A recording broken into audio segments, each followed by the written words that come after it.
My name is Ronald Jackson, head of the Disaster Risk Reduction, Recovery and Resilience Building team at UNDP, your session host for this session on risk-informed recovery in a multi-hazard context, lessons learned from current times.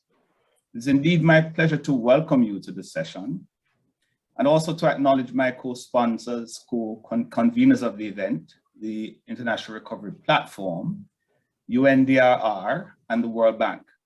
And a special welcome to our participants and distinguished panelists. I also want to take this opportunity to commend the government of Jamaica for the tremendous effort in planning to still deliver a quality event using what will most certainly become the means for setting the stage for future collaboration in disaster risk reduction. Ladies and gentlemen, the impact of COVID-19, which was declared a global pandemic in March 2020 by the World Health Organization, impacted from large cities to remote villages around the world. The COVID-19 pandemic illustrates a costly system failure. The cascading or compounding events were experienced globally, but more importantly, also in Latin America and the Caribbean region, which were already grappling with tremendous complex development challenges, including the acceleration or the amplification of natural hazard events as a result of climate change. Disaster risks, particularly anthropogenic climate-related risk, will grow in significance and complexity over the coming years if we are to accept the findings of the AR6 report. This will result in the need for systems thinking or a holistic approach. Climate change is increasingly recognized as a systemic risk with potentially catastrophic impacts, cascading through financial, ecological, and social systems. This region has seen a spate of climate-induced disasters in the past 5 years. Hurricane Irma, Maria, Hurricane Dorian, and other tropical storms come to mind. We also have geological disasters like the volcanic eruption in St. Vincent and the Grenadines and the earthquake in Haiti. Having lived in the region myself through many of these events and seen up close the many impacts, I know the devastating effects they wage on our economies, on tourism, on housing, on jobs, on the income of people, and on key infrastructure in all our countries, lost in just a matter of hours. In the world of today and potentially tomorrow, we see that countries are not only having to respond to and recover from the pandemic, but also in tandem with disasters that are of a natural nature or from man-made hazard events, such as those in El Salvador, Haiti, which comes to mind. This has led to compounded socioeconomic effects, further undermining existing recovery efforts focused on the pandemic. Hence, resilient recovery in this context is emerging as a wicked problem. Decades of development progress have been pushed backwards, and global prospects for achieving the Sustainable Development Goals set back further. However, these events, and more recently the pandemic, provides opportunities to reset development pathways and to correct past failures and focus strategies and supporting investments toward reducing the drivers of risk. This approach is producing positive trends from the outcomes of the interface between development and hazard, which in most instances are manifested in disastrous contexts. Dominica, the British Virgin Islands, have used the Hurricane Maria and Irma to reset their development goals.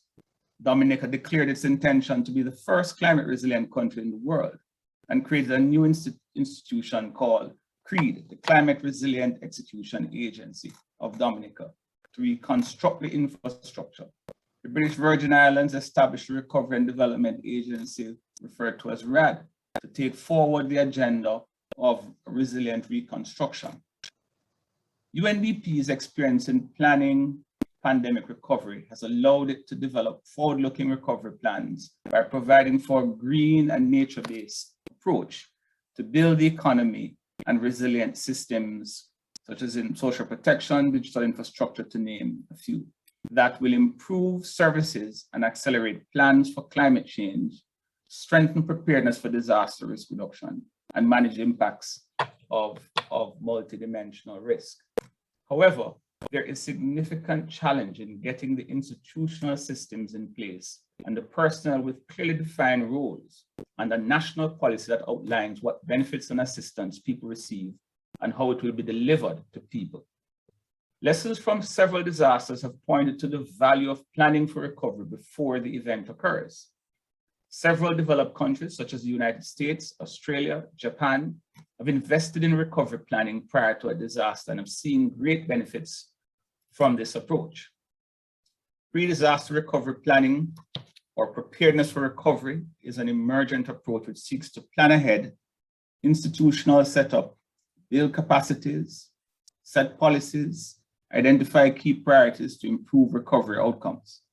The idea of pre-disaster recovery planning or preparedness for recovery has taken root in UNDP and is very much represented in our lines of work offered to many of our program countries.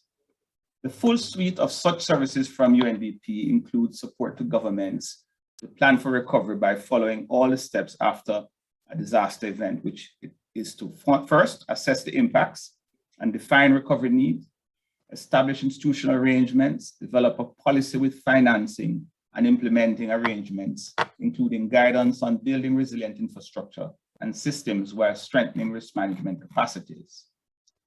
Components of preparedness for recovery has been implemented in selected countries, starting with capacities for assessment. With SEDEMA, UNDP intends to work on advancing the resilient recovery facility, which will aid build national capacities for recovery in the Caribbean, fast-track recovery support after disaster events, and support resilient recovery approaches. In the case of pre-disaster recovery, we believe it starts with the following. One, better recovery governance, where leadership by the Planning and Finance Ministry is linked to national development planning efforts and macroeconomic programming. Two, we build national capacity for coordinating and managing recovery efforts from assessments to rehabilitation and reconstructions of systems and infrastructure. Three, better planning for recovery financing, understanding likely losses, and derive a range of strategies to finance short, medium, and long-term efforts. Next, investing in risk-informed approaches, linking evidence with analytical and anticipatory forward-looking tools to understand today's and tomorrow's outcomes of the development hazard interface to better plan and prepare for recovery. And lastly, this will require investments in appropriate national data ecosystems to drive the process of inclusive and citizen engagement. It will support recovery planning and post-event recovery analysis and risk-informed investments. In closing, I want to appeal for greater financing support for the building of strong institutionalized national systems for better coordination of resilient recovery efforts. I hope that the experiences we will hear as presented by our eminent panelists will provide evidence of or key lessons for planning better for recovery prior to a disaster, and insights into how their countries have enhanced systems and capacities to prepare and manage the impacts of these catastrophic events. Again, I want to welcome you, and I'm pleased to hand over to Linda Maguire, the Deputy Regional Director of the Bureau for Latin America and Caribbean, who will be moderating the session. Again, good morning. Thank you so much, Ron, for setting that stage and that context. I'm going to continue in Spanish, but I want to remind participants that you have interpretation available to you on the lower right of your Zoom screen, the little globe, and you can listen in English or Spanish. So, muy buenos días o buenas tardes ya en Nueva York. Bienvenidas, bienvenidos a este evento paralelo organizado por el PNUD y el Banco Mundial sobre, como mencionó el señor Jackson, recuperación informada por el riesgo en un contexto de amenazas múltiples, lecciones aprendidas en la actualidad. Tenemos en total un poquito menos de 90 minutos o hasta la 1:30 hora local aquí en Nueva York para escuchar a nuestro panel seguido de preguntas y respuestas. Así que cada panelista tiene o tendrá 10 minutos para compartir sus ideas, reflexiones, respondiendo a un tema en particular. Y sobre nuestro objetivo en este evento es realmente promover el intercambio de conocimiento, de experiencias, para avanzar en la práctica de la recuperación post-desastre, post-crisis en la región de América Latina y el Caribe.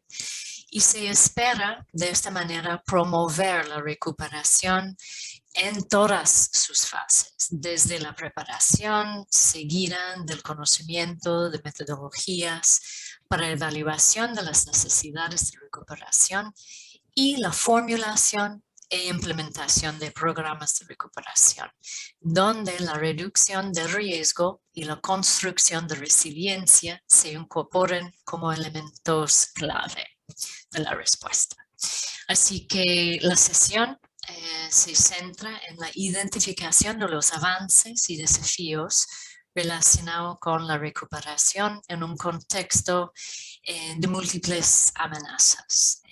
Y vamos a escuchar a la experiencia de dos países en la región, Ecuador y la República Dominicana, pero también vamos a escuchar a las perspectivas de los organismos intergubernamentales como SEDEMA y CEPREDENAC. Tengo que aprender este nombre. Y en este sentido, esta perspectiva de los organismos y los países pueden contribuir al desarrollo de la práctica de la recuperación.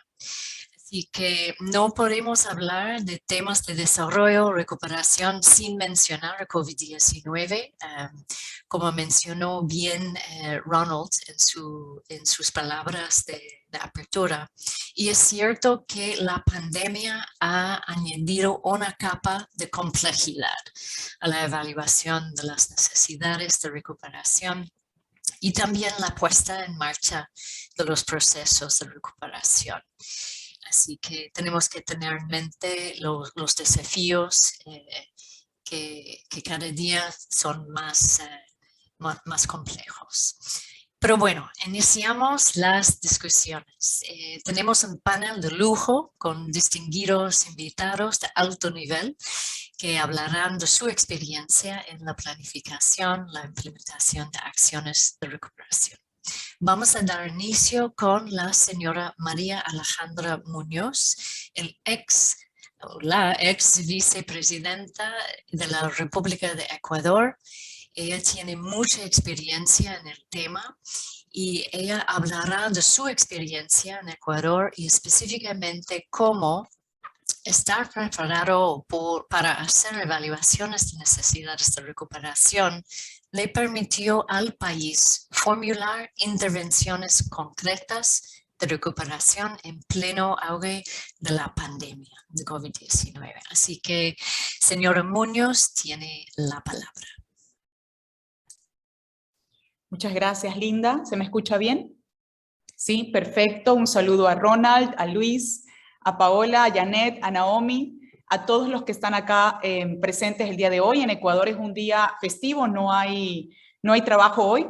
Así que realmente para mí estamos en un día bonito en Ecuador. Así que un lindo momento para poder compartir experiencias. Creo que de lo más interesante, primero voy a poner mi cronómetro porque a veces los ex vicepresidentes solemos hablar más de la cuenta, entonces estoy poniendo el cronómetro para cumplir las reglas, pero creo que el reto más importante y lo mejor de esta invitación es que es una invitación sobre la base de experiencias.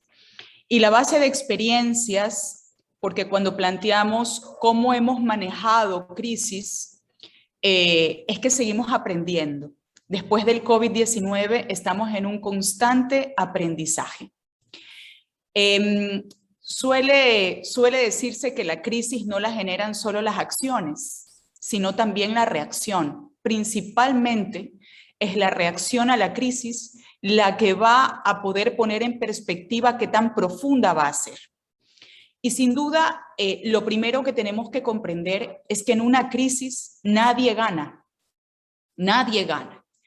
De la experiencia que tenemos o que tuvimos, es que Ecuador pasaba en la última crisis, la que empezó y todavía no termina de finalizar, que es el COVID-19, Ecuador pasaba también un momento político álgido. Esto es bien interesante comprender porque abona una complejidad adicional. La crisis para cada uno, los hechos del entorno o las catástrofes, cuando suceden no son recibidas por todos porque depende de la condición en la que la recibas. No es lo mismo un cáncer infantil en una casa de escasos recursos sin posibilidad de llegar rápidamente al acceso hospitalario que en una casa de recursos medios o altos con todas las posibilidades de acceso hospitalario y de salud. Porque no es igual, aunque sea el mismo hecho y la misma catástrofe, sino que se mide en función de las condiciones en las que cada país recibió esta crisis, esta catástrofe. Y es así como nos encontramos con que América Latina ha recibido cerca de la cuarta parte de todos los contagios de COVID del mundo. Y es una región que recibió como región el COVID de una manera distinta. No solo en la madurez institucional, no solamente en las perspectivas propiamente económicas y macroeconómicas y microeconómicas, sino también del tejido social y de la cohesión social. Veníamos terminando marchas en la región en el año 2019. Graves situaciones de complejidad social en el año 2019, fines del 2019, especialmente Ecuador y Chile. Y fue en marzo cuando ocurre esta crisis y empezamos a hablar de una crisis que empezó siendo sanitaria y que terminó siendo absolutamente desbordante, una crisis humanitaria. En el momento de la crisis, la primera pregunta que nos hicimos es, ¿cuál es mi rol? ¿Qué rol tengo yo como gobierno? ¿Qué rol tengo yo como sociedad civil? En medio de una terrible confusión. Porque no es menos cierto que las crisis no se preparan el día que ocurren. Las crisis se preparan 3, 5, 10 años antes. Y con el avance tecnológico y su velocidad vamos a ponernos un tiempo de al menos 2 años antes. Empezamos a preparar qué vamos a hacer en una crisis. Pero en la pandemia, la confusión era generalizada. Y si bien se establecían ya, y la cooperación internacional principalmente, había desarrollado herramientas y tenía a la mano herramientas, lo cual es absolutamente útil porque ya tienes desarrolladas herramientas, no es menos cierto que el impacto nos desbordaba a todos, a gobiernos, a personas, a familias, a cooperación internacional, a todos, porque era algo desconocido. Y es allí donde el rol es fundamental porque cada uno tiene que preguntarse cuál es mi rol en este momento.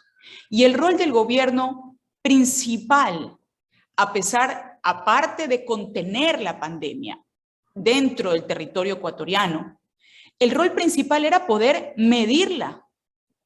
Porque eso es súper importante. El líder debe tener la ética suficiente para poder administrar los datos que le permitan ser justo a la hora de distribuir lo que escasea. Porque cuando hay poco, cuando hay recursos limitados, distribuirlos necesita principalmente priorizar. Y no es posible priorizar sin datos, sin metodología. No es posible. Sería muy sencillo empezar a tomar decisiones en función del sentido, porque el sentido muchas veces nos dicen muchas cosas, pero es ético, es de líderes éticos levantar datos. Esto no solamente es un tema de practicidad, metodología, utilidad, no, es cuestión ética. Y en ese momento, en medio de una crisis, debe haber un cuerdo. Cuando en una crisis todos corren, cuando en una catástrofe todos se desordenan, alguien debe tomar el liderazgo ético y poder cumplir una norma básica. A lo simple, como todos los seres humanos. Primero, mujeres, niños vulnerables. Primero, alguien tiene que poder decirlo. Ese es el rol del líder. Hacer de lo complejo algo más sencillo en metodologías muy prácticas, comprensibles por la población y que permitan ir en paralelo, atendiendo el cortísimo plazo, pero avanzando con una visión de mediano y largo plazo, De lo contrario, no vamos a encontrar sostenibilidad en ninguna decisión. Y es así como en medio de un Guayaquil, que fue un centro de contagios, el centro de contagios más alto del Ecuador y de América Latina, ciudad en la que tengo el honor de haber nacido, Guayaquil, que maneja el 93% de la carga contenerizada del país. ¿Qué quiere decir esto? Que todos los bienes, alimentos, medicinas entran por la ciudad que se cerró de un día para otro. ¿Qué quiere decir esto? Que estábamos precisamente en un proceso de redimensión de absolutamente en el país, de absolutamente todo el registro social, porque teníamos que identificar dónde estaban aquellas personas que habían quedado fuera del registro social y que no era posible tenerlas fuera del registro social, y en medio de la discusión sobre el registro social llega la catástrofe y con una coyuntura política. Y allí lo más importante es determinar, primero, en una crisis nadie gana. Segundo, necesitamos datos, pero datos metodológicos. Tercero, no podemos solos, imposible solos. Necesitamos de la cooperación internacional. No podemos solos, nos pertenecemos a algo más grande que nosotros y eso requiere humildad de los líderes. Cuarto, no es un momento para conveniencias de ningún tipo, es un momento para la más alta ética en el liderazgo. Y quinto, de tus decisiones va a depender la protección en seguridad alimentaria de la gente, en la vida de la gente. En el año 2020 nacieron niños cuyos primeros 1000 días transcurrieron encerrados, sin poder recibir las atenciones básicas y el paquete priorizado para evitar su desnutrición y su círculo de pobreza. Eso estaba pasando. Y por otro lado, poder aterrizar y poder decir qué está pasando realmente, con muchísima seriedad, y tratar de desacelerar la velocidad, porque tienen que confluir muchos temas a la vez. Porque por un lado hay que medirlos, por otro lado hay que atenderlos, y por otro lado hay que distribuir, por tanto hay que priorizar. Y por otro lado hay que juntar a todos los organismos propios que son parte de un Estado y de una sociedad. Y el dato mata la opinión. El dato mata la opinión. Hay que levantar datos para dejar de opinar y realmente ser rigurosos a la hora de atender vidas. Y es así como el Post-Disaster Needs Assessment se convirtió en una herramienta para Ecuador fundamental.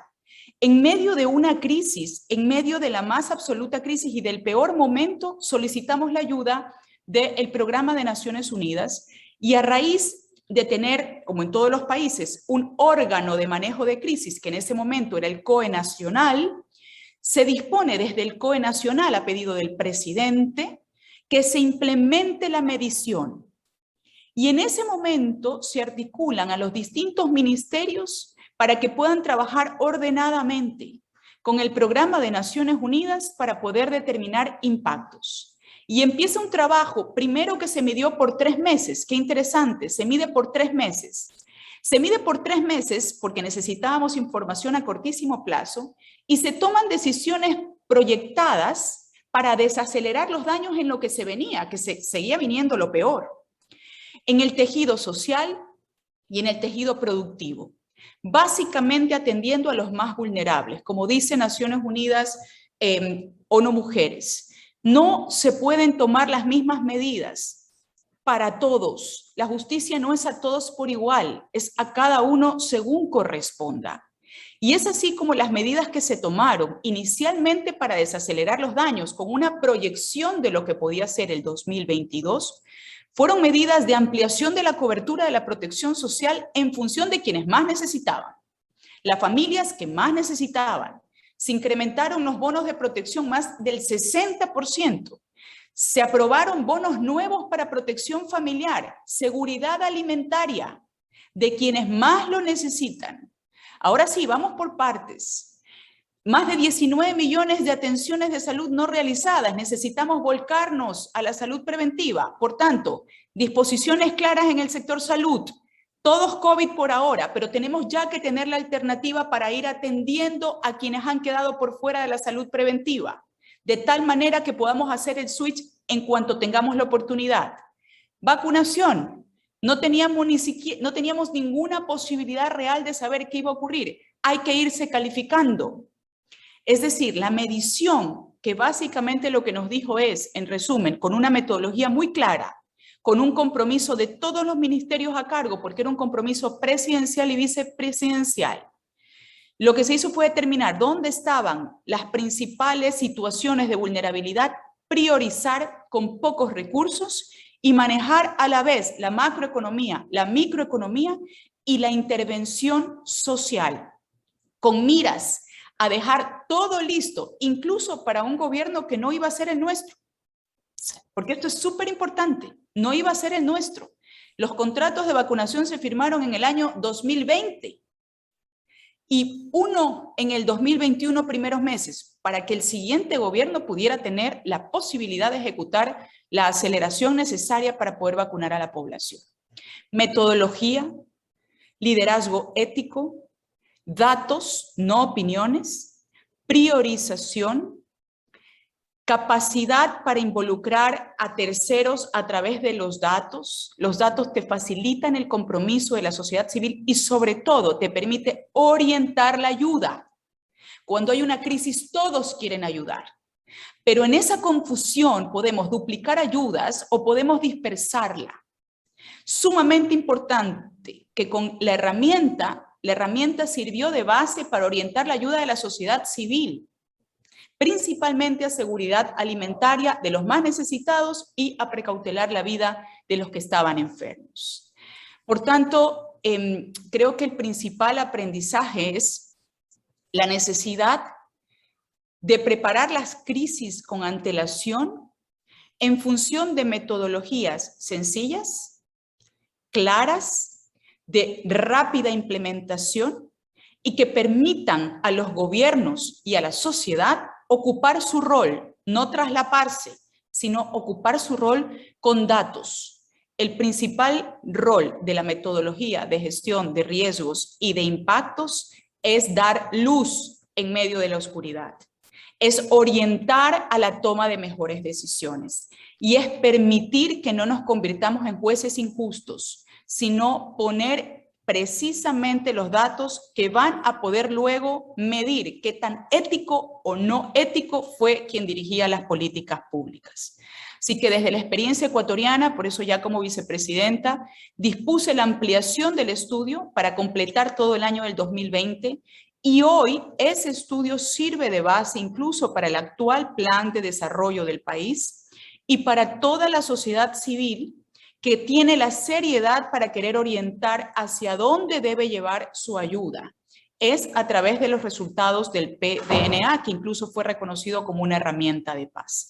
Esa es la experiencia ecuatoriana, lo volvería a hacer las veces que fueran necesarias, porque creo que fue parte de lo que nos permitió, si no el centro de lo que nos permitió desacelerar los daños del COVID en el Ecuador. Excelente. Muchísimas gracias, señora Muñoz, por compartir la experiencia muy interesante de Ecuador. Y con estas frases también, ¿no? Aprendizaje constante, liderazgo ético, no gana a nadie en una crisis, no podemos solos. Y también destacar la importancia de datos para priorizar, ¿no? Las políticas públicas, los esfuerzos y en ese sentido hablar de la utilidad del PDNA. Excelente, y seguro vamos a recibir muchas preguntas y para exponer más. Así que ahora seguimos con el señor Luis Varela Suet, director general del Ministerio de Economía, Planificación y Desarrollo de la República Dominicana, quien nos hablará de la evaluación de necesidades de recuperación por COVID-19 realizada en República Dominicana y cómo esta evaluación fue utilizada para la planificación plurianual. Señor Madera, tiene la palabra. Muchas gracias, Linda. Muchas gracias y saludos a todos los participantes y a todos los colegas y compañeros panelistas que honran este evento con su exposición. Como decía la señora Muñoz, esta crisis tomó a todo el mundo de manera distinta. Lo único que lo tomó igual fue que todos no estábamos preparados para asumirla. Nos tomó a todos de sorpresa, nos toma a todos sin estar preparados para poder asumirla. En el caso dominicano, nos tocó en un momento donde estábamos también en un año electoral, en el año 2020, y en un momento donde ya, digamos, en términos de endeudamiento, estábamos ya avanzando bastante en términos de endeudamiento, lo que vamos a ver que luego tuvo un impacto importante en la reacción. Sin embargo, se trató de seguir adelante. Nos tomó un momento también que en términos de salud no estábamos tal vez preparados también en términos para poder afrontarla. Y el país pues asumió el reto, tuvo que cerrarse como muchos países a partir del mes de marzo, y con ello pues cerrar, vino todo el impacto económico que hubo.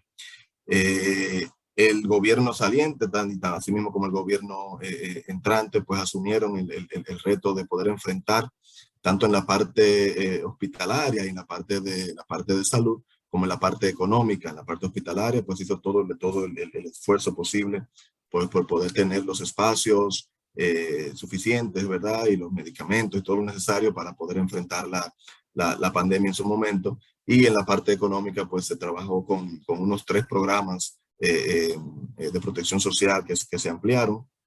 Uno para proteger el empleo formal, otro que protegió, digamos, a los trabajadores por cuenta propia, informales, y otro en general para las poblaciones pues, menos favorecidas de toda la sociedad.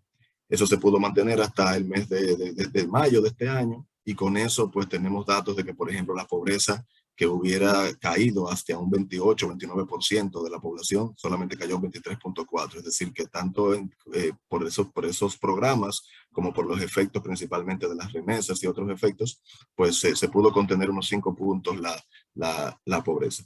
Luego llega el momento de entonces tratar de salir de ella, y la principal política que se ha tomado es la política de vacunación. Hemos tenido la fortuna, a diferencia de países de la región, de que a nosotros hemos tenido bastante rápido, con relación a otros países, la vacuna suficiente para poder enfrentar, y tenemos un alto número de personas ya vacunadas, y estamos trabajando para que la población pues asista a ese proceso. Entonces digamos que ese ha sido el approach principal. Resultados que tenemos ya de que, por ejemplo, todo el empleo perdido en mayo del año pasado, que fue el momento más álgido de pérdida de empleo, pues ya ha sido recuperado, y hemos podido ir avanzando ya, y se espera que este año el crecimiento sea de aproximadamente entre 10 y 12% con relación al año pasado, lo que sería aproximadamente un 3% de crecimiento con relación al año 2019, que fue el año inmediatamente anterior normal que hemos tenido.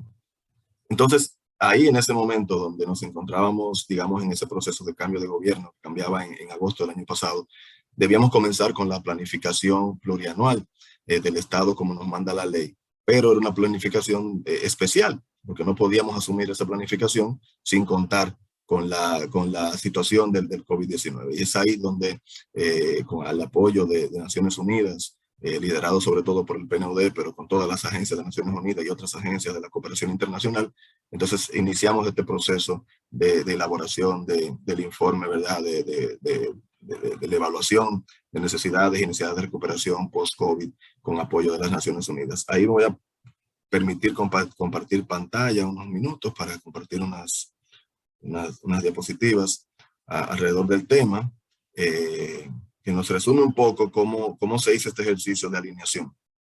Este ejercicio de alinear, de poder utilizar el análisis de la recuperación del COVID-19 para las políticas públicas que mejoren la calidad de vida en la República. Y ahí vino el primer tema.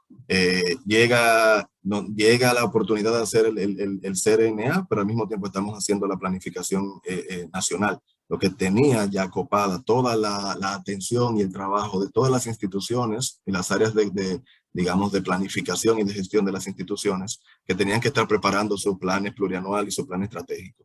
Y al mismo tiempo, entonces, necesitábamos hacer este análisis para que, como se logró, pudiera entrar todas las conclusiones y las recomendaciones del CRNA pudieran entrar a ese plan plurianual. De manera que teníamos ahí la decisión que tomar. ¿Era una amenaza o una oportunidad? Y yo creo que asumimos que fue una oportunidad. Hubo momentos difíciles donde no podíamos tener quizá todo el apoyo de las instituciones que estaban más concentradas en su planificación estratégica, parte de nuestro equipo también del ministerio que le tocaba coordinar a nivel de Estado ambos esfuerzos. Fue un momento difícil, pero yo creo que se logró, sobre todo por la flexibilidad y por el compromiso mostrado por todos los actores. Se logró poder terminar en su momento el ejercicio de la evaluación de las necesidades de recuperación post-COVID-19 y a tiempo para que pudiera entrar a la planificación. Yo creo que ese es un tema sumamente importante porque muchas veces se hacen estos estudios de suma importancia, pero no necesariamente son utilizados inmediatamente por las autoridades competentes. Y en este caso, este CRNA ya nació con su utilidad y su demanda establecida. Y incluso antes de publicarse el documento, ya sus recomendaciones habían sido asumidas en este plan estratégico, en este plan plurianual del sector. Este CRNA tiene bastantes potencialidades. Una, la parte diagnóstica, ¿verdad? Y ahí salen los números principales. Según el estudio, hasta diciembre del 2020, los efectos de la pandemia en República Dominicana representaban, en unos 12 sectores que fueron evaluados, unos 18.500 millones de dólares. Eso equivale a cerca del 23% del producto. Esos efectos, el 80% fueron efectos por pérdidas y el 20% aproximadamente fueron gastos adicionales que hubo que asumir en programas sociales, en términos de salud, en términos educativos, entre otros. Y eso se hizo para 12 sectores, que fueron los que como Estado pensábamos que eran los más afectados, y así fue luego de ese análisis. Esta es la parte diagnóstica, la parte, ¿verdad?, que nos permite saber qué pasó. Ahora, para nosotros la parte más importante de este tipo de estudios es lo que va después. Son las recomendaciones, que son las evaluaciones de necesidades, ¿verdad?, de recuperación y las propuestas de estrategia de recuperación que se levantaron. Y es con esas propuestas de estrategia de recuperación donde conectamos entonces con nuestro Plan Nacional de Desarrollo por los próximos 4 años, que es el Plan Nacional Plurianual del Sector Público, que a su vez tenía 32 políticas, que tomaba en cuenta 96 instituciones, que tenía mediciones de más de 250 resultados y unos 500 indicadores aproximadamente. Y es ahí, entre las propuestas de recuperación de los 5 ejes y las políticas de desarrollo priorizadas por el gobierno, donde se conecta la planificación con el CRNA. De manera que son esos 5 ejes propuestos en la estrategia de recuperación: el eje de protección social, el eje de recuperación social incluyente y transformadora, recuperación económica sostenible y aceleradora, sostenibilidad ambiental y reducción de riesgos, y gobernanza y transformación digital para la resiliencia. Son esos 5 ejes en los que se distribuyó la propuesta de recuperación, y que cada uno de ellos conecta con algunas de las 32 políticas. Voy a poner solamente el ejemplo del eje 1. Vemos cómo ese eje 1 de protección social y reducción de brecha de desigualdad pega con 3 de las políticas priorizadas del gobierno: la política integral de creación de oportunidades, la política de empleo formal, así como la política de población rural y desarrollo agropecuario y pesquero. Entonces, no nos quedamos solamente a ver los resultados. Veamos qué buscamos como empleo formal, pues aumentar el porcentaje de personas ocupadas en el sector formal, reducir la brecha, la tasa de ocupación femenina masculina, disminuir el porcentaje de personas ocupadas con ingresos por debajo de la línea de pobreza oficial, la tasa de desocupación, y aumentar el ingreso laboral promedio por hora, que son todos temas que surgieron también en el análisis realizado por el CRNA.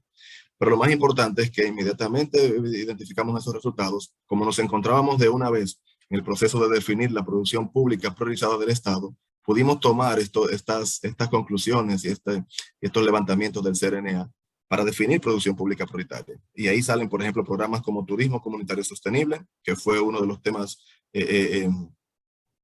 propuestos también en el CRNA, la parte de la descentralización, digamos, del turismo, no solamente sol y playa, sino que sea un turismo más abierto, y también que sea un turismo que genere pues mucho más encadenamiento productivo con las comunidades. El plan RD Trabaja, que también uno de los temas, ¿verdad?, que salió fue el asunto de la pérdida de empleo. Ahí está el programa RD Trabaja.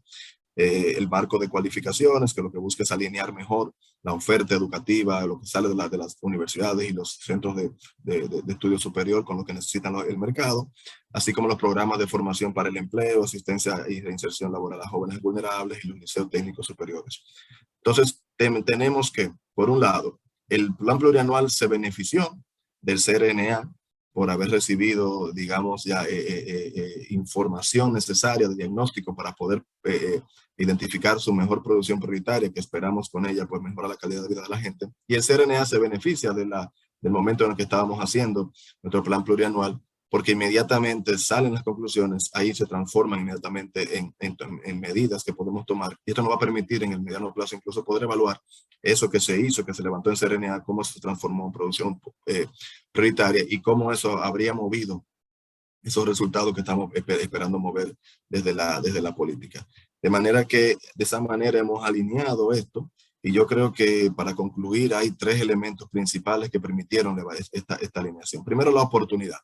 En lugar de ver como una amenaza el que tuviéramos al mismo tiempo haciéndose el plan plurianual y haciéndose al mismo tiempo el CRNA, lo vimos como una oportunidad de que el CRNA naciera con una utilidad y que los recursos humanos, económicos y el tiempo que invertimos, tanto las Naciones Unidas como nosotros, fueran utilizados inmediatamente para lo que buscamos ambos, que es el desarrollo de nuestra población. En segundo lugar, la flexibilidad. En tiempos de crisis, la flexibilidad es necesaria. Y creo que ahí fuimos bastante flexibles. Ambos equipos trabajamos con la flexibilidad suficiente para incluso salir un poco del cajón de lo que es el CRNA tradicionalmente y nosotros salir un poco del cajón de lo que es la planificación tradicionalmente para que se pudieran alinear. Y finalmente, la alineación. Es decir, ya venir con un pensamiento alineado por el trabajo continuo que venimos realizando en Naciones Unidas y República Dominicana por bastante tiempo, pues eso permitía que de alguna manera ya hubiera una alineación en el pensamiento de desarrollo que teníamos desde las autoridades y desde las Naciones Unidas. Y por eso terminamos entonces con un ejercicio, con un documento que es un elemento de un instrumento de política pública y que se va a poder monitorear y evaluar también su impacto y los resultados que genera en la medida en que también medimos el impacto de la. Gracias y listo para la sesión de preguntas. Muchísimas gracias, señor Madera. Excelente presentación también. Realmente me llama la atención la calidad del análisis y la presentación y los principios, ¿no? De oportunidad, flexibilidad, alineación. A mí me gustó mucho. Y también este enfoque de cómo alinear las recomendaciones y propuestas de estrategias de recuperación con el plan, ¿no? De plurianual de desarrollo. Interesante ver los detalles y gracias por darnos un ejemplo en protección social que me parece muy, muy útil. And now I will switch to English for our next panelist and introduce Ms. Elizabeth Riley, who is the Executive Director of the Caribbean Disaster Emergency Management Agency, CDEMA. Ms. Riley is going to speak to us about the role of intergovernmental organizations in post-disaster recovery planning. Ms. Riley, you have the floor. Thank you very much, Madam Chair, and good afternoon to all participants and to my fellow panelists as well. And thank you very much for inviting CDEMA to be a part of today's really important discussion. So just to start us off, to give a little bit of a context on the CDEMA, which is the Caribbean Disaster Emergency Management Agency, we have a fairly significant geographical remit for 20 participating states in the Caribbean, which are shown on screen. And as a result of that, we have a lot of diversity with respect to the hazards that we face, as well as the level of capacity, including for the area of recovery. Now, in Mr. Jackson's opening comments, he talked about the multi-hazard context of our region. And when we discuss scenarios of complex hazard interactions, the Caribbean is certainly a laboratory for this. And particularly over 2020 and 2021, we have experienced diversity of hazards which have taken place concurrently. We've had cascading relationships with respect to hazards and providing a very complex environment and complex impacts and also complexity with respect to the area of recovery. So as an intergovernmental organization, we start from the basic premise that recovery is nationally driven. And as such, there are a number of assumptions that we make in the design of our recovery programming, and some of them are indicated on screen. So we encourage our states to establish the appropriate enabling environment for recovery from a policy perspective, and also with respect to the issue of governance and having very strong institutions and arrangements for recovery. We also encourage our states to treat with the issue of adequate financial resources on an ex-ante basis as opposed to ex-post for recovery, having a philosophy and commitment to be able to build back better in the aftermath of an event. And we also encourage our states to look at the aspect of participation, inclusion, and ownership of the recovery effort. So this is a very important starting point. So from our perspective, there are essentially 5 key roles that a regional intergovernmental organization can and should play, and certainly that CDEMA is pursuing in supporting its states in recovery planning. The first is strategic guidance. And we think it is very important that at a higher strategic level, the issue of recovery is very clearly articulated as a part of the delivery of resilience. And so the Caribbean Resilience Framework, which was adopted in 2018, at Pillar 5, if you look at the far right of the diagram in the purple, it identifies operational readiness and recovery as an important pillar for resilience building. And this is something that is established at the highest political level, and therefore there is a nucleus around which the efforts towards resilience and integrating recovery as a part of resilience can move forward. The second area is related to governance, coordination, and partnerships. One of the things that we well recognize in our region is that there are multiple partners who come to the table supporting recovery, each of them bringing their particular comparative advantage and also quite diverse experiences in supporting the area of recovery.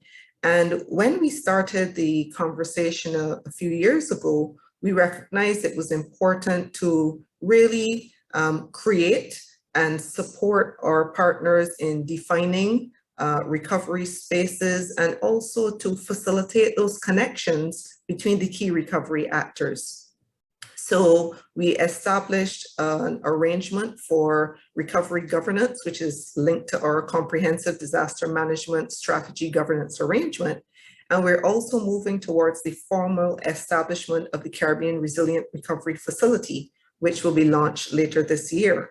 And the facility will treat essentially 4 things: looking at strengthening the national recovery capacities, also bridging that void between response and early recovery, enabling countries to fast-track recovery in the aftermath of disasters, particularly through surge arrangements for specialized technical areas, and also building the resilience of the region by ensuring disaster risk-informed recovery efforts and investment.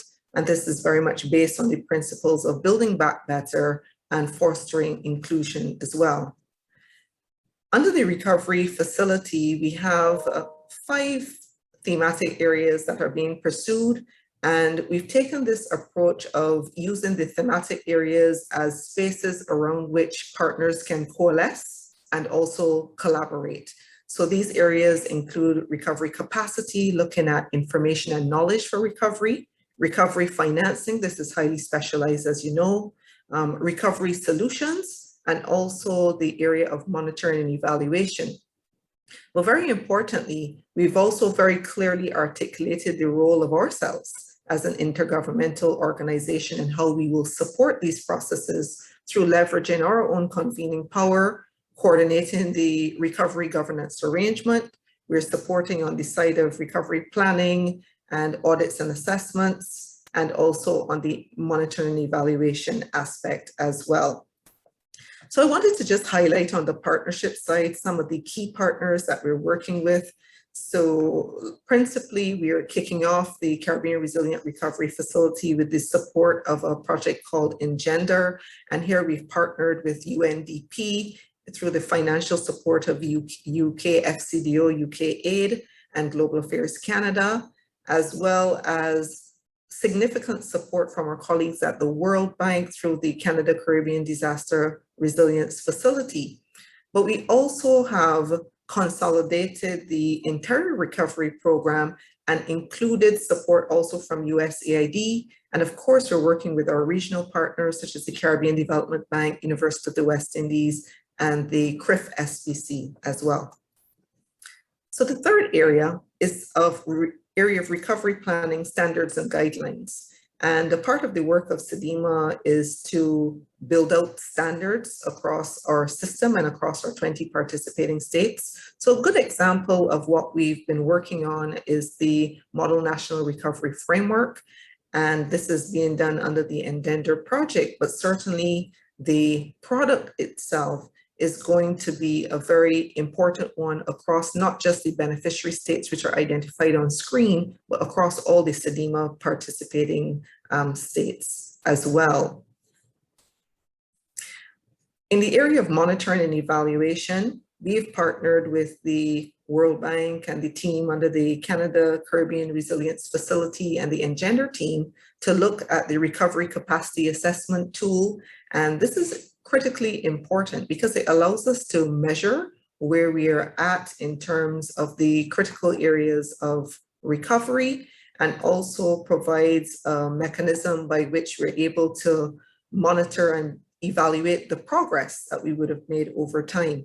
And so you can see on screen, those countries in green are those where we've completed the application of this audit tool, and those in black are planned. But of course, this is a tool to support all of our countries as well. And finally, the area of capturing lessons. And I think this is a very important role for an intergovernmental organization, since we're able to look across the geographical space and to pull in those experiences and document them and utilize them for guiding us on how we can improve going forward. So right now, we are working on pandemic recovery and undertaking a study to see how countries are addressing recovery from the pandemic, even as we go through this period of the pandemic. And this is very much supported by the University of the West Indies. And we also are looking at examining some of the other recovery experiences that we have had in the region. And we've had many related to diverse hazards, hurricanes, volcanoes, etc. So this is a useful product which will come out quite soon. I want to mention, as I wrap up, that we are also going to have an opportunity in December as a part of the CDM signature events, a regional forum where we're discussing the issue of recovery. We're going to be launching the recovery facility, but also having a deeper examination of the Model National Recovery Framework as well. So just to close, just a few points on the new recovery governance framework and the things we believe need to be looked at as we go forward. Critical is the planning for multiple concurrent and cascading disasters, and this was alluded to by a number of our panelists. We believe also the need to focus on the resilience of sectors and economic livelihoods, and also the social dimensions of recovery are very critical as well. We've previously mentioned the need to arrange pre-disaster financing, so this is just reiterated here. On the area of the social safety nets, particularly for the most vulnerable, and some of those groups are mentioned here, women, children, elderly, but also those persons with disabilities as well. And the appropriate enabling framework is going to be absolutely critical for supporting the efforts at the national level. And finally, the need for strong leadership and really champions to take the recovery conversations forward. And this is the formula that we believe is going to be very useful in advancing recovery and resilience in our region. Thanks very much, and happy to participate in the Q&A. Thank you so much, Ms. Riley. That was a very clear presentation. And thank you for describing the 5 key roles that an international organization should play, and the new recovery governance framework. I found that very interesting. You also mentioned something twice that I think we may come back to perhaps in the Q&A, which is the importance of adequate financial resources, pre-disaster financing, which is a key element. So thank you so much for that. Ahora, volviendo a español. Es un placer presentar a nuestra última invitada en el panel, señora Claudia Herrera Melgar, Secretaría Ejecutiva del Centro de Coordinación para la Prevención de los Desastres en América Central y República Dominicana. Señora Herrera hablará sobre el plan de contingencia, contingency plan, ¿no? Regional intersectorial con enfoque multiamenaza y su utilidad para la toma de decisiones, que es un tema, yo diría, transversal en todas las presentaciones. Señora Herrera, tiene la palabra. Bienvenida. Muchísimas gracias, muy buenas tardes. Un placer estar por parte del Centro de Coordinación para la Prevención de los Desastres en América Central, trasladando esta experiencia tan positiva, como ya nos resaltaba nuestra colega, sobre una respuesta regional coordinada. Cómo trasladar de un reto, de un desafío a una oportunidad de coordinación y de respuesta coordinada y articulada. Esa es una de las mejores lecciones que hemos visto a través de la pandemia del COVID-19 y sobre todo el escenario complejo que nos ha tocado enfrentar en nuestra región. En marzo del 2020, los jefes de Estado y de Gobierno del Sistema de la Integración Centroamericana, con el propósito de identificar y adoptar medidas conjuntas y coordinadas entre nuestros países, adoptaron la Declaración Centroamérica Unida contra el Coronavirus e instruyeron a la elaboración de un plan de contingencia regional con un objetivo de minimizar los impactos sociales y económicos que conllevaba la expansión del virus en la región y orientar los esfuerzos nacionales para la prevención, la contención y del tratamiento del COVID-19, sobre todo para que complementara los esfuerzos nacionales enfocados en esta respuesta y la activación de nuestro mecanismo regional de asistencia humanitaria en caso de que fuese requerida.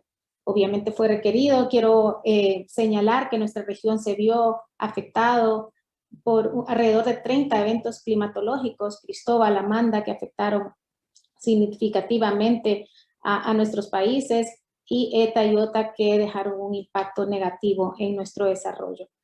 Las instancias de gestión de riesgo y protección civil de nuestra región y los sistemas nacionales y regionales mantuvieron un diálogo constante para el intercambio de experiencias entre autoridades, para funcionar también sobre mejores prácticas y contribuir a una respuesta coordinada ante esta situación que todavía aqueja a nuestra región, para promover la cooperación regional y transfronteriza, para identificar buenas prácticas y promover una visión de riesgo sistémico y un enfoque multisectorial de respuesta. El impacto de los desastres en la capacidad de nuestra región para invertir en nuestro desarrollo fue puesto en evidencia en el 2020 por las emergencias complejas. Ya señalaba esa emergencia continua del impacto del COVID, más ETA y OTA en medio de esa crisis, y la ocurrencia de múltiples desastres geológicos también que afectaron de manera simultánea o en un corto periodo de tiempo, amplifican el impacto y complejizan las tareas de atención, rehabilitación, recuperación y el financiamiento. El impacto financiero y económico va más allá de los daños y pérdidas directas. Como sabemos, se afecta la actividad económica, la situación fiscal, tanto a través de ingresos reducidos como de mayores gastos y el aumento de la deuda, reduciendo la atención y los recursos dedicados a la ejecución de los planes y las estrategias de nuestro desarrollo. Nuestra región, afectada aún por la pandemia, expuesta a múltiples amenazas y ante un aumento esperado en la frecuencia y la intensidad de estos eventos adversos de origen natural, conforme avanza el cambio climático, Estamos conscientes que nuestra región debe poner especial atención a prepararse para responder a nuevas emergencias, pero a la vez redoblar los esfuerzos para transformar la senda de nuestro desarrollo para que este sea verdaderamente sostenible, seguro, resiliente e inclusivo. Nuestra política centroamericana de gestión integral de riesgo como instrumento estratégico adoptado al más alto nivel político y que en el 2017 fue armonizado con las metas y las prioridades definidas en el marco de Sendai, contiene lineamientos que orientan el accionar de nuestros gobiernos y de nuestra sociedad en temas como la prevención y la reducción de riesgo de desastres y sobre todo tiene una orientación sobre las inversiones públicas y privadas, la protección de la infraestructura y los instrumentos para la gestión financiera del riesgo. Podemos resaltar la integralidad de las acciones bajo un enfoque regional, bajo un enfoque multisectorial, los gobiernos nacionales, locales, las organizaciones del sistema de la integración centroamericana de la región y sobre todo la sociedad civil han desarrollado esfuerzos significativos para lograr ese cambio transformador, pero estamos conscientes que necesitamos mejorar la articulación de estos esfuerzos y promover un mayor flujo de recursos con una visión común de invertir en un futuro más próspero y sostenible. Quiero resaltar también las acciones que hemos venido implementando para la prevención y la reducción sobre los eventos hidrometeorológicos a través de la promoción de un enfoque inclusivo, identificar la vulnerabilidad diferenciada y generar intervenciones específicas para incluir en el desarrollo sostenible y en las estrategias financieras a grupos como mujeres, migrantes, personas con discapacidad, grupos étnicos, personas también de adultas mayores, población indígena y las mujeres de zonas rurales. Estamos implementando en el marco de la política regional de igualdad y equidad de género el abordaje de la igualdad y la equidad como un eje transversal necesario para garantizar la integralidad en la gestión integral de riesgo de desastres y en las distintas estrategias que desarrollamos. Estamos impulsando el empoderamiento y la participación inclusiva, accesible y no discriminatoria, con especial atención en la promoción del liderazgo de las mujeres y el fortalecimiento de las capacidades de la resiliencia. Pues esto implica integrar el enfoque de género en las políticas, en las estrategias, en nuestros planes, en nuestros proyectos. Y un ejemplo de esto es cómo venimos desarrollando esfuerzos con la Comisión Guairú para la construcción de mujeres de base resilientes y el intercambio también de experiencias con países de la región.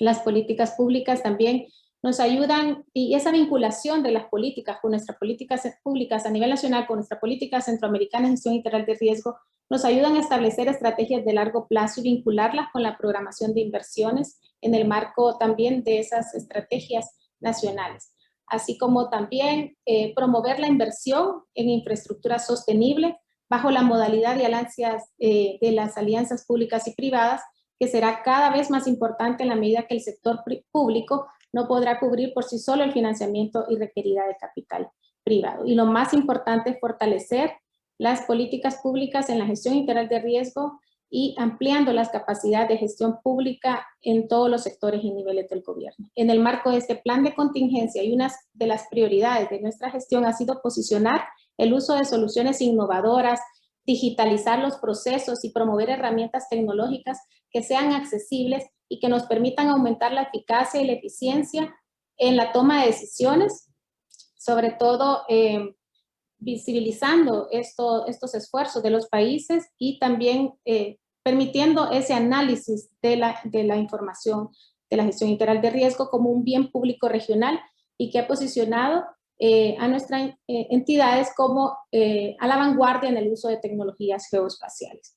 La plataforma de información y coordinación es un ejemplo concreto de ese objetivo que buscamos fortalecer la toma de decisiones a través del conocimiento, de la caracterización del riesgo, del desarrollo de herramientas educativas, del desarrollo de tecnologías para el monitoreo de amenazas en tiempo real, las vulnerabilidades, la identificación de susceptibilidades y también la identificación de capacidades que permitan la toma de decisiones informadas en la reducción de riesgo de desastre.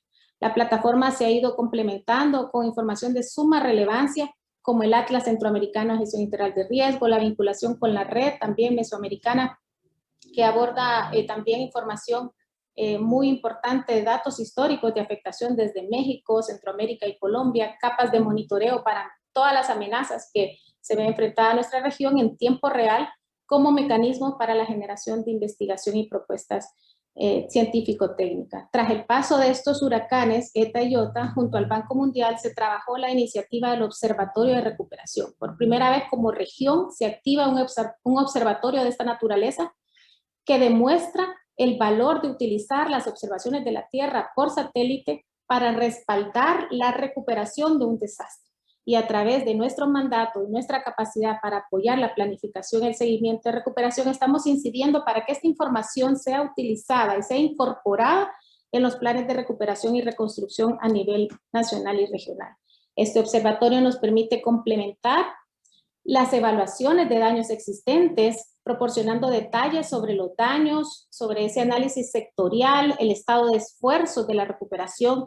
También nos permite identificar nuevos escenarios de riesgo que fueron creados por el paso de estos eventos climatológicos y apoyar iniciativas de reducción de riesgo de desastres. También nos está dando una valiosa oportunidad para el uso de productos de observación de la Tierra, para la recuperación y también para desarrollar un plan de desarrollo de capacidades, una vinculación con las entidades técnicas científicas, con las entidades de gestión de riesgo y una articulación también para incorporar estos elementos en los planes de movilidad y logística, en los planes de desarrollo de nuestra región, en esa agenda estratégica regional que se ha identificado.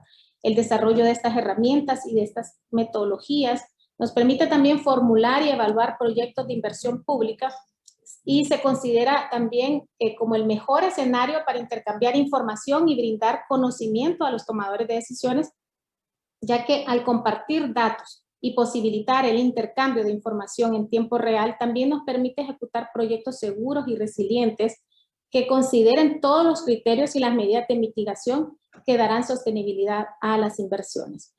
Una de nuestras principales metas es impulsar la incorporación de estas iniciativas en las agendas de los países, por lo cual hemos continuado la implementación de la política, de la agenda estratégica, de nuestro plan regional en los procesos de monitoreo, de planificación y de seguimiento a través de estos lineamientos estratégicos políticos que se están identificando tanto en el marco de Sendai como los objetivos de desarrollo sostenible. Ahora más que nunca en el marco del proceso de recuperación estamos concentrando todos nuestros esfuerzos para contribuir a que nuestras capacidades ante ese escenario multiamenaza que enfrenta nuestra región, a crear instrumentos de coordinación regional para asegurar la cooperación necesaria entre nuestros países y mejorar las condiciones de desarrollo. Un avance importante con respecto a la gestión financiera del riesgo ha sido la incorporación de varios países de nuestra región en la facilidad del seguro de riesgo de catástrofes del Caribe y cartera segregada, el CRIF, por sus siglas en inglés, ya que realizó también pagos ante eventos extremos en la región, lo cual marcó significativamente la respuesta en estos países que se vieron beneficiados por este seguro paramétrico.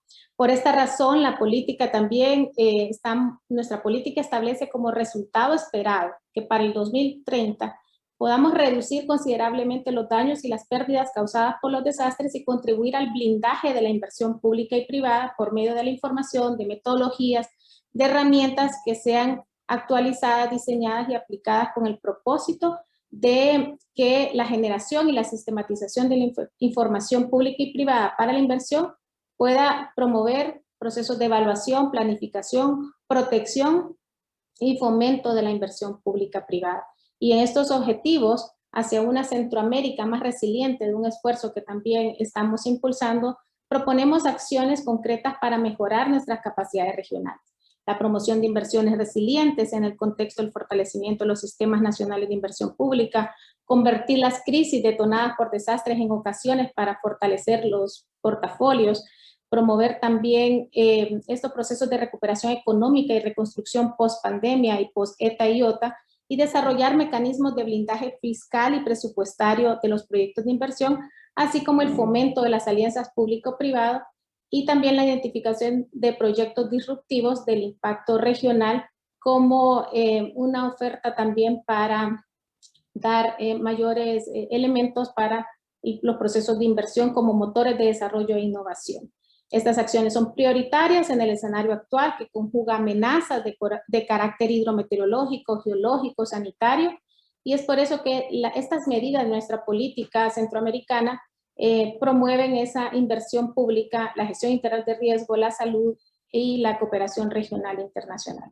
Ante la magnitud de estos impactos y de este escenario complejo que estamos enfrentando, es fundamental que se sigan desarrollando estos esfuerzos para promover la visión integral, que entiende que el riesgo se construye, pero que también puede evitarse y reducirse en los procesos de desarrollo. Con esa visión, estamos promoviendo en nuestra política centroamericana la reducción del riesgo de desastre en la inversión pública y sobre todo en la inversión privada, con miras a construir un futuro más seguro y más resiliente, es decir, un futuro donde las decisiones de desarrollo e inversión tomen en cuenta los riesgos y eviten su construcción, y que nuestros países tengan mayor capacidad de resistir, de responder y de recuperarse frente a eventos extremos. Estos son los esfuerzos de Centroamérica más resiliente que estamos impulsando y los procesos de desarrollos tecnológicos y de todo el esfuerzo articulado bajo el sistema de la integración centroamericana. Muchísimas gracias por la oportunidad de compartir estos avances y estos retos. Gracias. Muchísimas gracias, señora Herrera, por su excelente presentación sobre el proceso de desarrollar el plan de contingencia y también por recordarnos la importancia de género en las respuestas y tomar en cuenta el impacto diferenciado quizás de las crisis y que bueno, las múltiples amenazas requieren un enfoque multidimensional y una acción de integralidad. Así que muchísimas gracias a las 4 panelistas. Ahora vamos a abrir para preguntas, respuestas. Tengo 2 personas pidiendo la palabra.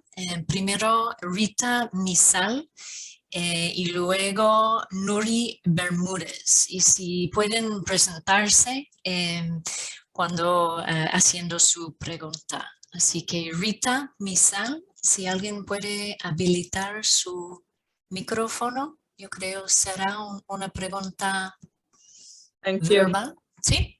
Rita, Thank you over to very you. much, Linda.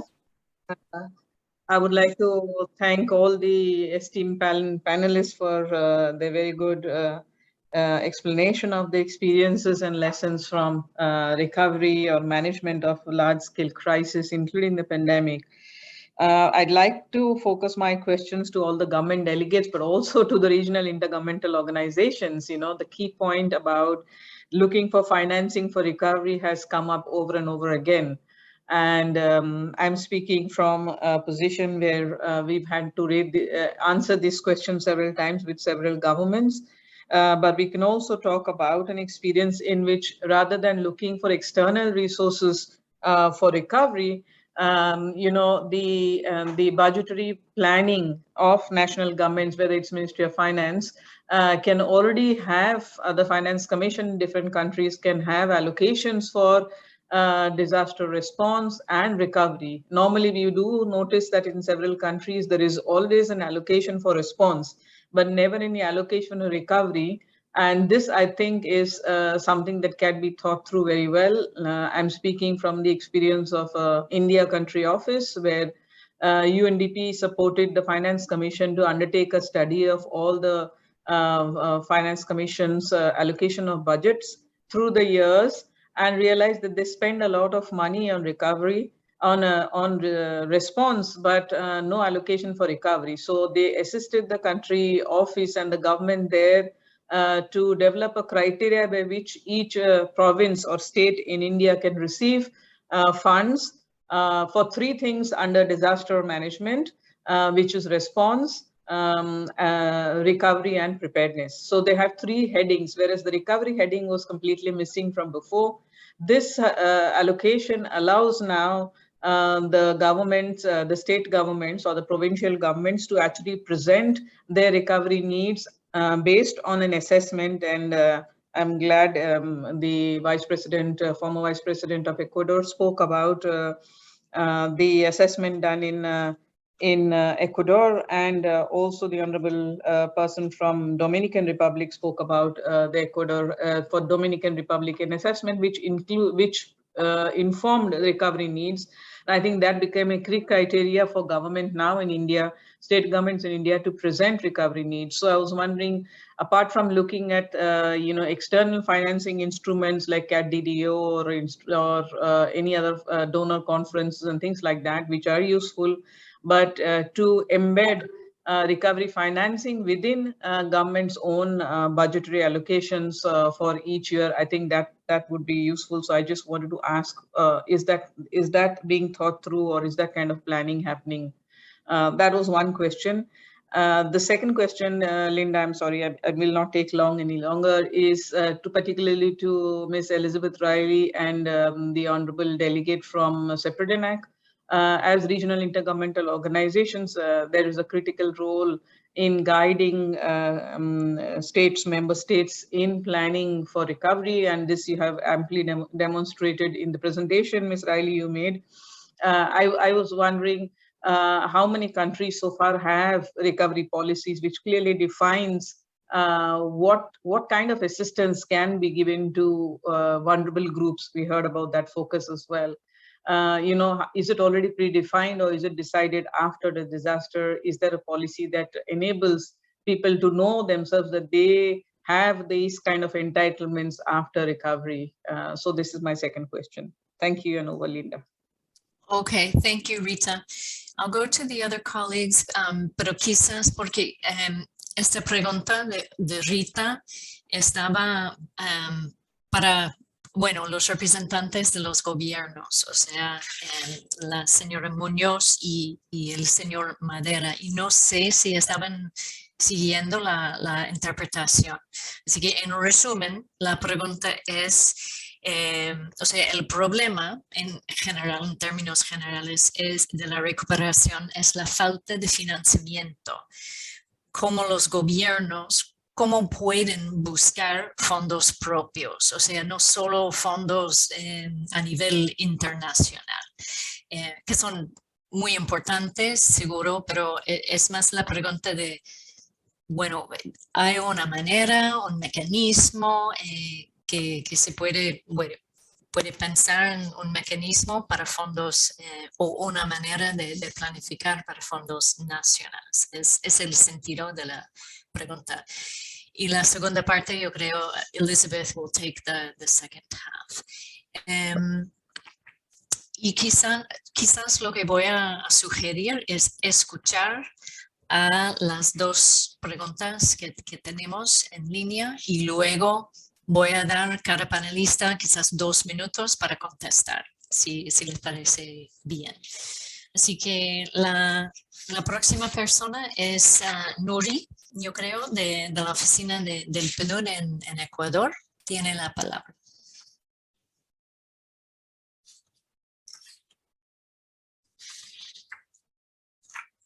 Nuri. Bermúdez, ¿no? Ok. Quizás si no está, vamos a... Okay, ahora sí. Yeah. Ahora Okay, sí. Adelante. Well, thank you to all the panelists. It was really very practical and interesting to hear about this national and also these regional experiences. Well, I'm going to change in Spanish. Bueno, estamos hablando de riesgos múltiples y sistémicos. En realidad estamos viendo también más amenazas, especialmente de origen climático, pero sobre todo me parece que estamos viendo más vulnerabilidad, que parecería que sigue incrementando día a día, con lo cual los desafíos son cada vez mayores. Si a esto, digamos, se incrementan los factores subyacentes, ¿no? Mayor pobreza, mayor desigualdad, muchos casos, digamos, estamos viendo, especialmente post-COVID, dificultades en los temas de educación y de salud.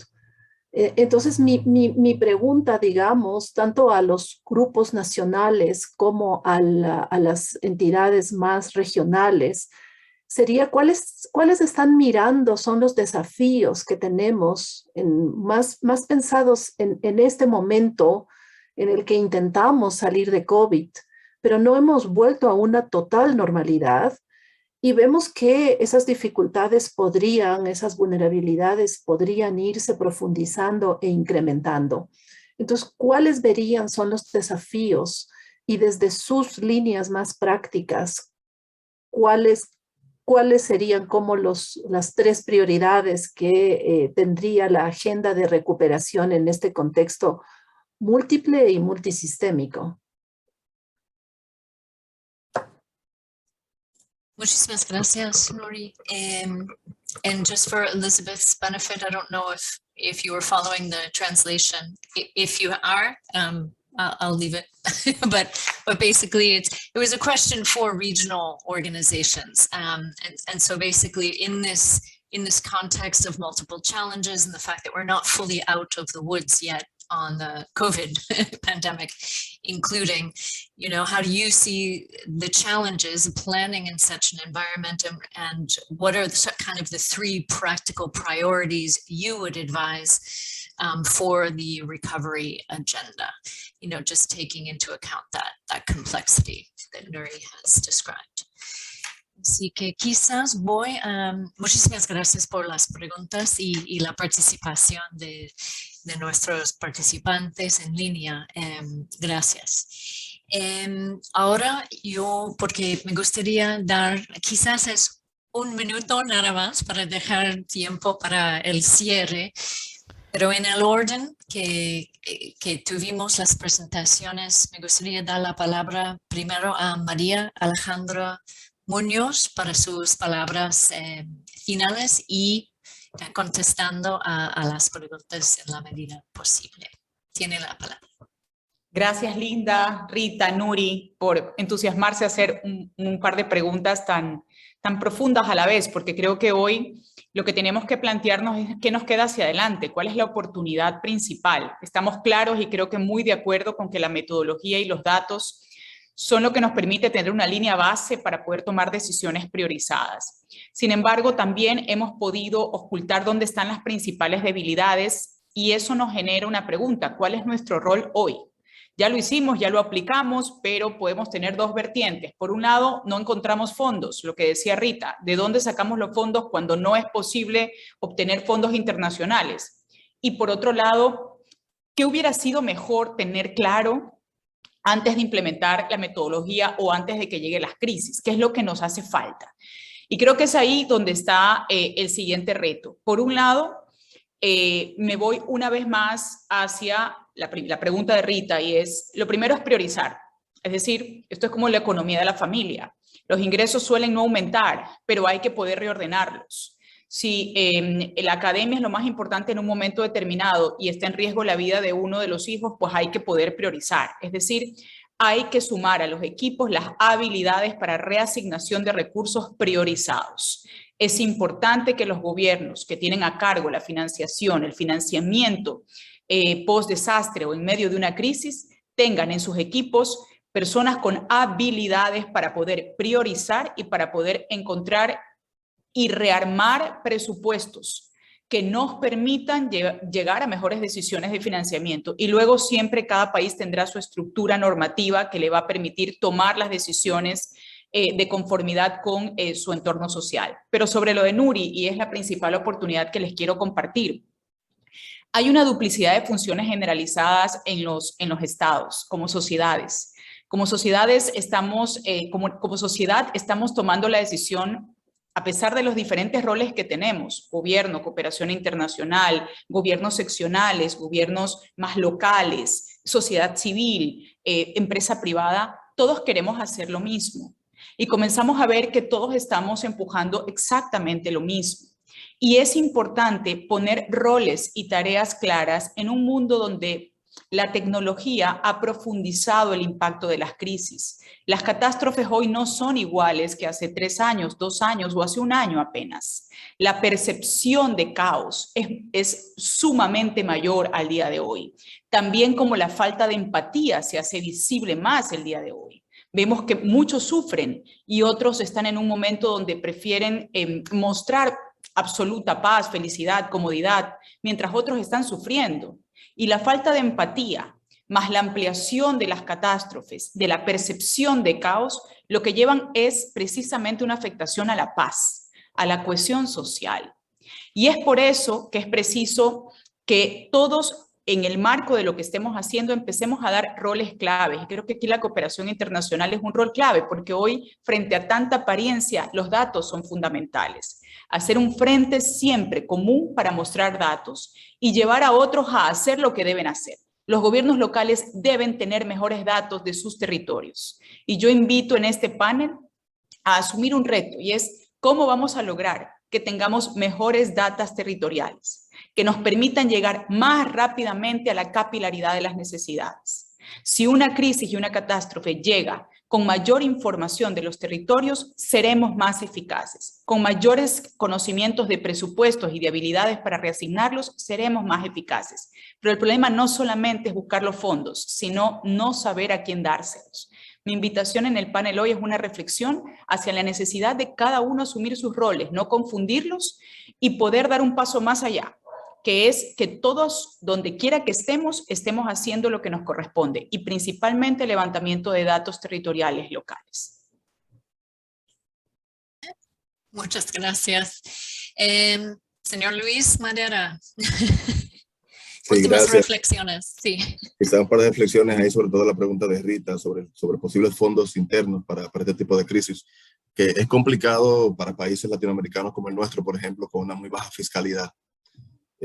Y yo creo que uno trabaja duramente para poder ir en el día a día. Entonces, quizá ir teniendo un fondo para eso es una posibilidad, pero no sé qué tan fácil sería, digamos, en el corto plazo. Ahora bien, yo creo que si asumimos estas recomendaciones que salen de estos informes y lo implementamos en las políticas, pues podemos prevenir más cosas y una crisis nos debe agarrar, digamos, con menos dificultades para enfrentarlo. Es decir, República Dominicana, por ejemplo, quizás no sabe cuándo va a tener una crisis de salud. Ahora, nosotros sabemos que vamos a tener constantemente crisis climatológicas. Estamos entre los 15 países más afectados del mundo por temas del clima. Entonces deberíamos empujar más hacia tener mejores políticas e integrar en las políticas públicas, tanto en el quehacer del gobierno como en el propio delivery de las políticas públicas, esa prevención de riesgos. De hecho, hemos hecho énfasis ahora en ese sentido. Se ha creado una dirección que debe apoyar en la mitigación de todo el tema de riesgo ante desastres naturales, que está funcionando y que está trabajando en una estrategia justamente para eso. Quizás no para tener un fondo a lo mejor, pero sí para tener una mayor prevención en estos temas. Y creo que eso es lo principal que los países deben quizás hacer ahora mismo, pues ir previniendo un poco más en ese sentido. Y quizás los desafíos principales que nosotros nos quedan ahora mismo, la vacunación. O sea, todavía terminar con el proceso de vacunación. Nosotros hemos avanzado, hemos salido, hemos crecido en la economía, pero es con el temor de los posibles otra vez rebrotes de la pandemia. Y creo que el tema de la vacunación va pasando como cuando tú luchas por la alfabetización. Cuando vas llegando al último tramo del grupo de personas, entonces es más costoso, porque la gente no termina por querer vacunarse. Entonces hay que luchar por completar ese pedazo, esa parte, digamos, para poder tener poder ya salir adelante, digamos, sin el peligro de la vacuna con la vacunación. Creo que es el principal tema. Y obviamente el financiamiento. O sea, el tema del financiamiento para nuestro país es sumamente un tema importante ya ahora para poder salir de los efectos de la crisis. Muchas gracias. Aproximadamente Elizabeth Riley, your last reflections and, to the extent possible, responding to the questions. Over to you. Thank you very much, Madam Chair. And I'm going to try to combine the responses to a few of the questions. So there was a specific question on the support to the member states and how many states have actually commenced on that path to developing the appropriate frameworks for recovery. And right now we're working with 5 of our participating states on their adapting the national recovery frameworks, Antigua and Barbuda, Dominica, Guyana, Jamaica, and St. Vincent and the Grenadines. And there was a follow-up component to that question about the social side of the recovery and how that is being taken into account. And I'll say 3 things on that.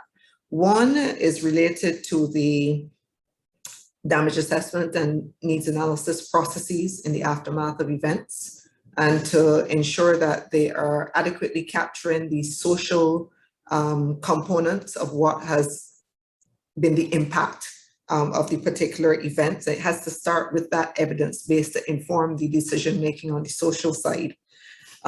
Two is about strengthening the interface with our social protection systems. And we've talked a lot about shock responsive social protection and how established social protection systems can be leveraged more to support the recovery efforts. And certainly in our part of the world, we're seeing a lot more of that happening with the support of a number of our partners, and also seeing it very much being integrated post-disaster realities being integrated into the work of our social protection agencies. The third point I'll make is that one of the things that absolutely has to be factored in is that the requirements of populations in the aftermath of an event will differ significantly from what was your original socioeconomic profile with respect to vulnerable persons. And I think this is one of the shifts that has to be made at the national level in understanding that the persons that require support from the state in the aftermath of an event are significantly expanded after the event. And what we're seeing as well is how much further that goes when we are looking at hazards which are of a protracted duration, such as COVID-19, where you are not just seeing the impact with respect to the traditional group, which may be in the lower income bracket, but certainly there are also requirements that are emerging even within middle income brackets. And I think this is an aspect that we have to look at. So in terms of priorities, I would say probably three. Finance has already been mentioned, so I won't go there. I think one, it is about how are we handling the human factor as we go forward. And the reason I raise that is because of the behavioral science component and the varied perception of risk. And even as we discuss the issue of vaccines and recovery from COVID-19, one of the realities is that individuals are making choices with respect to how they're going to proceed. So notwithstanding situations, once we've overcome the situation of making things like vaccines available, we cannot automatically make those assumptions that vaccines will be taken. And that is something we've seen with the hesitancy. Second, it's on economic opportunities, because we have to rebuild the economies. And creating economic opportunities is a part of our resilience pathway in the region. And significant attention would have to be paid to the small and medium enterprises, because I think these are the spaces where you're going to generate growth in the economy and also opportunities for employment. And then my last point is related to the need for much stronger planning for multiple as well as complex disasters at several levels. So I'll end it there. Thanks again for having me on the panel. Thank you very much. Thank you very much, Elizabeth. So last but not least, señora Claudia Herrera tiene la palabra para últimas reflexiones y sí, respondiendo a las preguntas. Gracias. Muchas gracias. El escenario actual que conjuga las amenazas de carácter hidrometeorológico, geológico y sanitario, ante este contexto es importante traer a cuenta las medidas que contempla nuestra política centroamericana de gestión integral de riesgo como orientación para ese trabajo conjunto de las instancias regionales y nacionales encargadas pues, del desarrollo de la gestión integral de riesgo, de la salud, de la cooperación regional e internacional, en el que se necesita seguir fomentando la recopilación, el análisis, la gestión para el uso de datos e información pertinentes, así como garantizar su difusión teniendo en cuenta las necesidades de nuestros países en temas también financieros y económicos y los aspectos sociales. Construir criterios y metodologías de cuantificación de los daños y pérdidas ocasionadas por los desastres, pero con esa mirada inclusiva.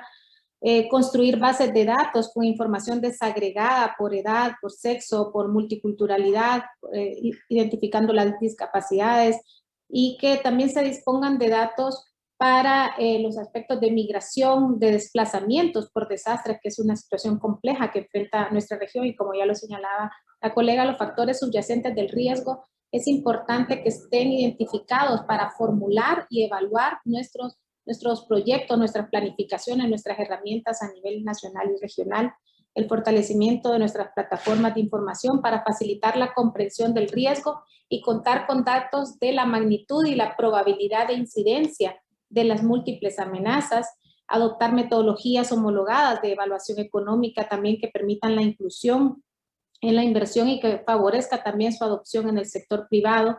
Todos estos esfuerzos de delimitar y desarrollar instrumentos de protección financiera como seguros, créditos, fondos de reserva, instrumentos fiscales, fideicomisos, fondos compensatorios, entre otros que tenemos que seguir reforzando para darles mayores capacidades a nuestros países para enfrentar estos niveles de exposición al riesgo de desastres y que se incorporen en la planificación y la ejecución. Nuestro mecanismo orientador, la política centroamericana, ha estado siendo adoptado por los planes y las políticas a nivel nacional y estableciendo también mecanismos para reducir la exposición del riesgo, así como para evitar la creación de nuevos escenarios de riesgo y la inclusión de acciones financieras reembolsables y no reembolsables para diversificar y transferir el riesgo para fortalecer la resiliencia de los actores económicos y productivos en el ámbito también de impulsar sinergias necesarias con las políticas del sistema de la integración centroamericana, con la agenda estratégica de la región y también para desarrollar normas de formulación presupuestaria que permitan a nuestros países identificar y monitorear los recursos asignados para la prevención, para la adaptación, mitigación y todos los esfuerzos de rehabilitación y reconstrucción. Y obviamente pues incentivar la adopción y el financiamiento de medidas concretas de inversión y cooperación para el reforzamiento y la protección de la infraestructura de los servicios sociales básicos en función al potencial de exposición a esas múltiples amenazas. El tema de inclusión es un tema prioritario para nuestra política centroamericana de gestión integral de riesgo, por lo que será importante que las acciones que se sigan desarrollando y se planifiquen y ejecuten con el propósito, estén orientadas con el propósito de hacer más segura la inversión privada y que tomen en cuenta el contexto territorial específico, las situaciones y las necesidades diferenciadas por género, por edad, por etnicidad, buscando que los beneficios del desarrollo sostenible y seguro lleguen a todas las personas que habitan en nuestra región, pero sobre todo que están en mayores condiciones de exposición y de vulnerabilidad ante estas manifestaciones del cambio climático que están incrementando la complejidad en esos patrones de exposición y de vulnerabilidad, y de acuerdo también a los escenarios disponibles. Esto pues obviamente es una de nuestras prioridades y estamos desarrollando todos nuestros esfuerzos para que las necesidades de inversión sean con medidas prospectivas, correctivas y compensatorias. Por esta razón es clave la búsqueda de sinergias con las iniciativas de adaptación al cambio climático y sobre todo un enfoque multidimensional, multisectorial y una vinculación más estratégica para que los esfuerzos de prevención y reducción sean incorporadas en las decisiones de inversión y desarrollo bajo un enfoque integral y que incluya el fortalecimiento de las capacidades de preparación, pero también para la prevención, con un enfoque más preventivo que reactivo. Esto es de vital importancia y requiere esfuerzos y recursos redoblados, especialmente en el corto plazo. Muchísimas gracias. Gracias a usted, señora Herrera, y gracias a todos los y las panelistas en el día de hoy. Realmente, aunque es quizás 10 minutos después de la hora, tenemos todavía una asistencia en el evento muy importante, y yo creo es testimonio del interés en el tema y también en la calidad de las presentaciones. Y bueno, gracias por compartir sus experiencias y aprendizaje constante, ¿no? Para retomar las palabras de la señora Muñoz. Así que sin más, me gustaría dar la palabra y vuelvo a inglés para hacerlo. I'm going to switch now to English to introduce Ms. Paula Albrito. She is the Chief of Branch for the Intergovernmental Processes, Interagency Cooperation and Partnership, I hope I got that right, at the United Nations Office for Disaster Risk Reduction, UNDRR, and she is going to give us closing remarks to this excellent event of today. Paula, over to you. Thank you very much, Linda, and indeed, an excellent event. So first of all, let me express my appreciation to the panelists for their great insight and reflection.